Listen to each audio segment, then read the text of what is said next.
Hello, and welcome to another episode of Hindsight's 2020 for successful solopreneurs. You know, Picasso said, everything you can imagine is real. And my guest today, Rachel Kelly, she took that quote to heart when, after working at coffee shops or wherever she could open up her laptop, she had this wish of where would she really like to work.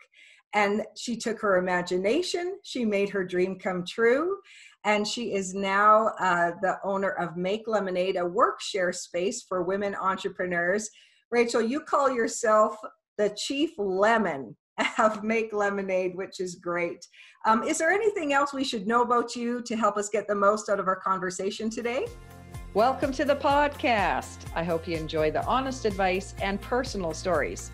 I'm Sue Stiles, the CEO of the Successful Solopreneurs School of Business, and I'm here to share hope and possibility so that you can reach the unwavering results you desire. Find the best business resources, advice, and offers at SueStiles.com. And now on with the show. Well, first, thanks so much for having me. Anything else you should know about me? Just that I am a very big dreamer. I do see the world through rose-colored glasses, and I am always down for an epic pancake party, whether that is in real life or virtually nowadays. Everything is virtually nowadays. So thanks for bringing your parties to life. Now, I met you through, I think I honestly just read about your company somewhere. I loved the name. And, you know, I don't usually click on ads or, bother to look people up. But I looked at your website and there was just something so attractive about it. Did you do that on purpose, or is that just your expression, or? Yeah, I think that's kind of a little bit of both. I have always kind of been a colorful person. I love color. I grew up in a very colorful home. If you visited my parents' home, you would see that every room is painted a different color of the rainbow. And same likewise with my own apartment. But I also just have a really good appreciation for good design, an eye for design as well. So when it came to building our website and building out the Make Lemonade brand, I knew that it wanted to be something visual that people would look at it and go, I want to be a part of this. And there was some strategy behind there as well, where I felt like if people really wanted to see it and feel it and be a part of it, that was going to make things a little bit easier. And I guess going on a bit of a tangent, I think that's a little bit about business too, where you just want to put all the odds on your side. So a good brand is a good place to start. Well, it definitely is very aesthetically pleasing. And let's get into business a little bit. But first, I always like to know, when I'm talking to my guests, hey, who are you when you're not working 80 hours a week? When you like to relax or have a pastime or hobby, what do you like to do? Where can we find you? So I live in the heart of the church Wellesley Gay Village here in downtown Toronto. So I love wandering around that neighborhood. On a typical Sunday, I love going out for a nice long walk, getting a chai latte, visiting a farmer's market if there's one going on that particular weekend, or going for a hike or spending time with my family. Nice. All right, Rachel, you're a young woman with a great business, a bigger and bigger following. Tell me, what was your lemon moment? That's really funny, but lemons, lemonade, yellow has all been such a big part of my life now. So what happened was I've been freelancing for a handful of years. I mean, for basically my entire career, I've always done kind of gig work, quote unquote gig work. I was kind of a Jill of all trades. And so I was freelancing for this one company. They offered me a full-time position. And at this point in my life, I'd been kind of going through a couple of crossroads of figuring out what's next, what's the meaning of life, what am I supposed to be doing? And so they offered me this full-time position, and I thought, okay, there we go. There's my answer. I don't have to think about it anymore. And then the universe kind of had different plans for me. The job ended up falling through right at the last minute. I had already canceled all my other contract work, and really was ready to go all in with this company. And so then that moment kind of caused me to really reflect and think about what I wanted in my life. I remember seeing this quote during my very first job, and it said, build your own dreams or you'll work for someone or someone will hire you to build theirs. And I've always held on to that. And I just thought at that point, I needed to go all in on the thing that I wanted to do for my own life. So I'd been sitting on this idea for a co-working space, a shared space for a while. And I kind of just asked myself, now is as good a time as any to do this. If I'm not going to do it now, then when am I? Let's just go for it and see what will happen. Like the biggest loss here will be some time. So I decided to go all in on it. And that's how I ended up coming up with the name Make Lemonade. Life handed me a lemon. Let's just make lemonade out of it. And here we are. Wow. And if I didn't say already, so you've been in business for 3 years now, right? Mm-hmm. When you launched, you hired a publicist to help you get the word out. Mm-hmm. Tell everyone what were some positive things from hiring help like that, and maybe something that didn't work so well. Yeah. So I should first just say the publicist I worked with was awesome. And we had actually connected about a year prior to Make Lemonade opening. And I just really liked what she was all about. And I thought, she could really help me. And she did. We got a lot of press, and it really helped us in the beginning, just get our name out there and give us some kind of extra backing, if you will. But the thing that I wish I had known in retrospect is that having a launch day or having your press release go out on the very first day you open your business may not always be a good idea if you don't know what you're doing. And so what happened in my case is I opened Make Lemonade, and then the press release went out that evening, the very first day. And all of a sudden, the emails started coming in, the DMs, the phone calls, which was all fantastic. But I had no real system in place to know how to handle this. And at that point, I was the only person operating this business. So to put it into a bit of perspective, a week prior, I had been in leggings and just a grubby old t-shirt for the better half of an entire summer, to then flip-flopping to the next week, putting on my, business hat and being able to handle leads and inquiries. So getting press and working with a publicist is really fantastic if you're really, really clear about what you want to happen. If you're not sure, that can end up with just a lot of stress and anxiety and sometimes some more confusion too. That story reminds me a lot of Groupon when they first launched, because, I think a lot of solopreneurs think I would be super successful if just everybody knew I was here to help them. And so Groupon launched, and it was great lead generating. So, everyone comes and buys a coupon, but because people didn't have systems in place and didn't know, they didn't have that learning curve, a lot of places ended up giving poor service, getting bad reviews, and then even going out of business. So I think, lead generation is just one aspect, but you've got to have the product ready first, or you're learning really quickly.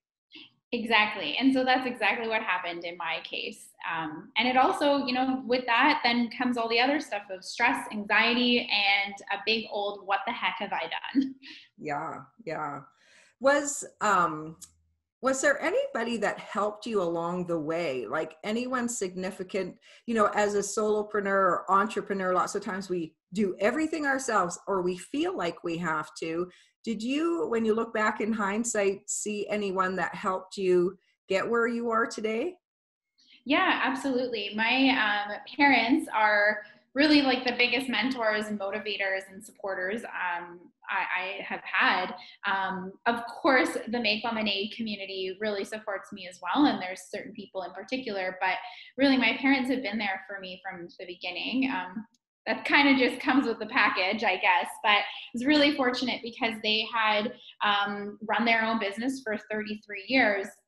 And through every single milestone, troubling decision I've had to make, they have been there and been able to offer me their guidance and support.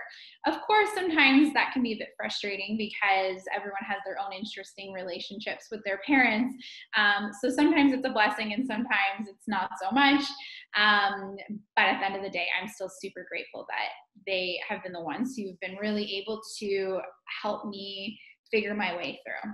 That's funny. It's not like you're paying for a professional coach, who's been there and helps people. You can't tell your parents, you're not on the clock right now. I don't need your advice. But yes, how great to have somebody so we all need some kind of a mentor or coach or people that we can brainstorm with, right? Yeah. Yes. Absolutely. Absolutely. And I think that getting different perspectives is really important too. Of course, if you have somebody in your family who's really close, sometimes that can be the easiest way. But in my circumstance, sometimes it's really easy to flip-flop between being professional version of yourself and child version of yourself, which is why, I go to different people for different things. Yes. Awesome. So then you've had lots of advice from your parents. You have your own experience. You've been a contract worker, as a solopreneur yourself. There's a lot of solopreneurs, wannapreneurs, mompreneurs, seniorpreneurs. Do you have any advice, or what would you tell somebody who's thinking of launching out on their own, especially at this time? Like, a lot of people have lost their secure, stable jobs. Mm-hmm. What if they've been sitting on an idea? What advice would you pass along? Yeah. So the one thing that I love reminding myself of is advice that I received years and years and years ago. It actually was when I was in university, when I was studying a program that I remember chatting with a neighbor, and I told him about it, what the program was. It was a fine arts degree called New Media. And basically he didn't understand it. And he said to me, you can always change. And I really was offended by that at first, but the older I got, I thought, that's actually kind of the best advice possible. You can always change. And that's exactly what I went into when I started Make Lemonade. I said, you know what, let's just go for it. And if we don't like it, we can change. It may be complicated to get out of it, but it's not impossible. And so I think that would be the number one thing, is when people have been sitting on the fence about starting something, is to remember that everything in this world is temporary. Number two, if you are going to go all in, and I mean all in, making this thing your full-time thing, be prepared for some significant life changes, because if this is going to be your livelihood, your world will change. I think it's, in retrospect, knowing what I know now, I would really recommend starting small. So for a lot of people who are dealing with job changes and obviously working from home during this time, I would recommend being like, let me carve out a couple of hours, if I can, a week, to focus on building something and starting small that way, and then slowly integrating it into your full-time thing, instead of sometimes just going for it right away, because we're in an interesting climate now. And there's the two most important things you can focus on is taking care of yourself. So making sure that you are fed and that you have a shelter over you. Everything else there's the space to make the magic in between. Yeah, nice. And you talked a little bit about this anxiety and feeling stressed out, which is a common feeling people share. It's not like you're sharing it to all of your clients or potential clients or your social media. Everything's always great. But behind the curtain, sometimes maybe it's like a bit of an imposter syndrome, or like, what the F did I do? And where am I now? How do you deal with that kind of, those doubts and fears? Yeah, that's a great question, Sue. I think we all, that is the question.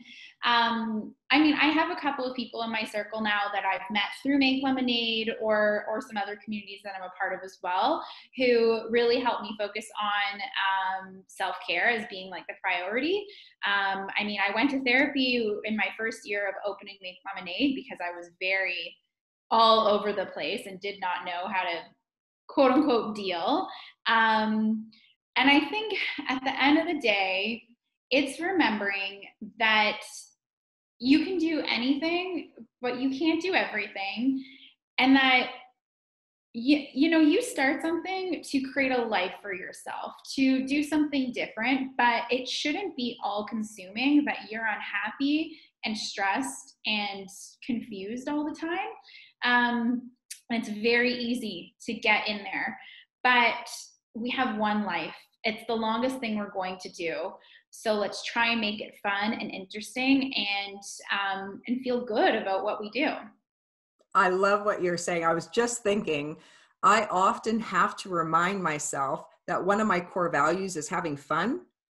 So, this should be fun. I was listening to Jamie Clark, who is a world-class athlete and mountain climber. He's climbed Everest twice. And I remember, as you were saying, he had said that it's not the mountain that we have to overcome. It's not the fear of the mountain. It's the fear within ourselves. Mm-hmm. Now, I think you had mentioned you've done some mountain climbing too in your life. Yeah. Can you speak to that? Yeah, absolutely. Well, I mean, I climbed Kilimanjaro just before my 25th birthday, and I have done some hiking in Peru as well, and in this area as well. And I also remember when I told you, you were like, why the heck would you do that, right? But everybody's journey is different too. And it's really funny to kind of hear that quote that you just shared, because I remember my own experience with Kilimanjaro. I really had this mission for some reason to be like, I want to do this by the time I turn 25. And I got inspired by this because I met somebody coincidentally while I was hiking in Peru who had told me she had done Kilimanjaro. And at this point I think I was maybe 21 or 22 when she told me.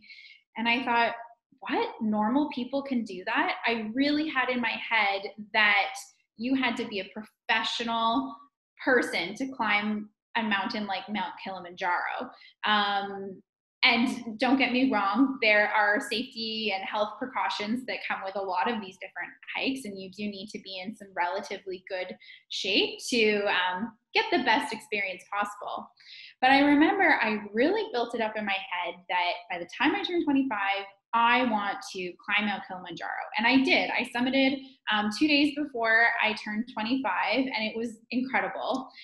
But I remember standing at the top, waiting for the tears, waiting for that like aha moment, like where's the, where the clouds were going to part and the light was going to shine down, and there was going to be a voice that would say like, this is what you need to know for your life, like that deep knowing. And it didn't come. I mean, I tried to force the tears to have this like moment. Of course, it was really beautiful, being there with the group that I was with, and we all kind of walked the final steps together. But it, as I start to reflect on it, and even during that, I remembered that, it's just like he says, it's not the destination, it's the journey. And I learned so much about myself climbing up that mountain and accomplishing something and saying, this is something I want to do. I'm going to set out and I'm going to do it. And sometimes it really, truly is about putting one foot in front of the other. And that's exactly what happened with that experience. Yeah. Wow. I am not a mountain climber. I can't hike for more than an hour. Like if I'm walking for an hour, I'm like, how do people even walk longer than this? But you follow that voice inside of yourself, and you continue to trust that voice. And if you get a lemon, you're not only internalizing that lesson, but right now you're expressing it for all of the women. I've joined in a couple of your Workshare working Wednesdays, and really you've created a supportive environment for people who are trying to make lemons, step out in faith. maybe you can share a bit, where can people find it and what's next for you? What are you looking at for on the horizon? Yeah. So really when the pandemic hit, we had to evolve and really pivot what we were doing and what we were all about.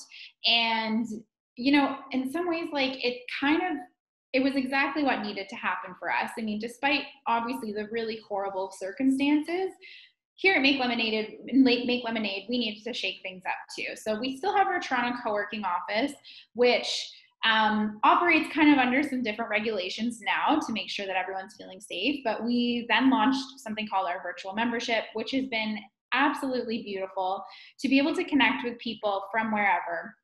A lot of people express that they love our mission, they love what we're all about here at Make Lemonade, but they can't come to see us, pandemic or not. They're too far away. So our virtual membership is a way to connect entrepreneurs together. We work together, we brainstorm together, we network together, we vent, we celebrate, we do all of the things that lift you up and also just make you feel heard. Because when you decide to start something on your own, as scary as entrepreneurship, one of the first things that happens, and a lot of people don't talk about this, is that you lose your coworkers. You lose those people to talk about, to have that, office or water cooler chat and just kind of vent a little bit.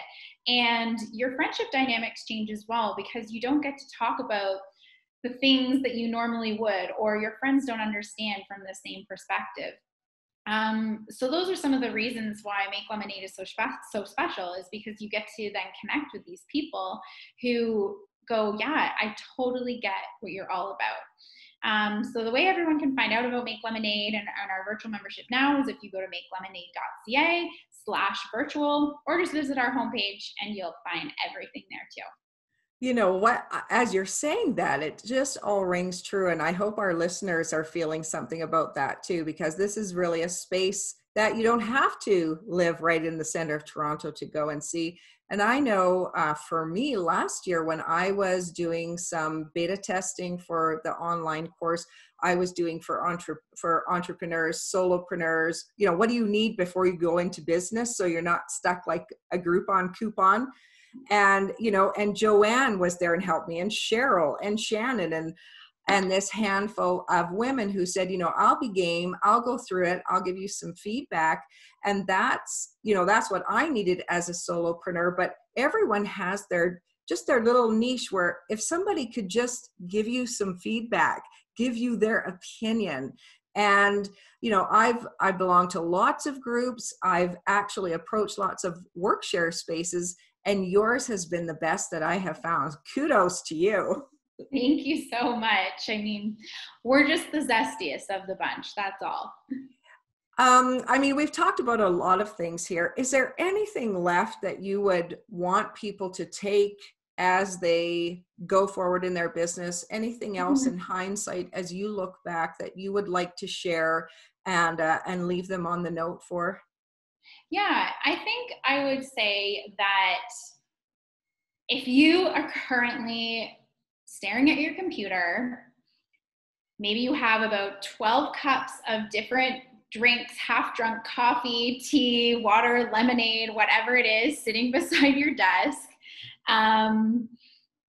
and you are going, what the heck have I done? Or if you're spinning your wheels being like, I bet no one else feels like this, I want you to remember that you are not alone in this. There is a shared experience in what you are doing, and chances are there is a community for you. You're not alone, and you will figure it out. That's what I want people to know. I love that. And we all need to feel that there are people out there. Ask for the help that you need. Look for the help that you need. It is out there. Mm-hmm. Oh, well, so nice sharing a few minutes with you, Rachel. I appreciate you sharing, your journey behind the curtain. And I hope that it helps other people out there listening. Thanks for joining our episode today, and I look forward to our next one. And have a good rest of your day, Rachel, and a good rest for the rest of you listening. Thanks very much. Thank you so much. Bye for now.